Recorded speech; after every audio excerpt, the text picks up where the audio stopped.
சுற்றமனைத்தும் காப்பவனே, செய்தொழிலில் ஏற்றம் தருபவனே, எடுத்த செயலில் வெற்றி கொடு, என் ஆற்றல் பெருகிட அருளை கொடு.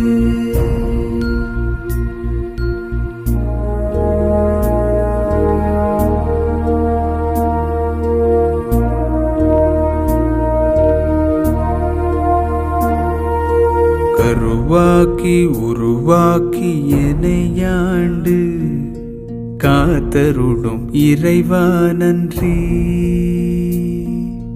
வல்லமை தந்து நீ வளர்ச்சி கொடு, அகத்திலும் புறத்திலும் மலர்ச்சி கொடு. வளர்ச்சி கொடு, வளர்ச்சி கொடு, வளர்ச்சி கொடு, மலர்ச்சி கொடு.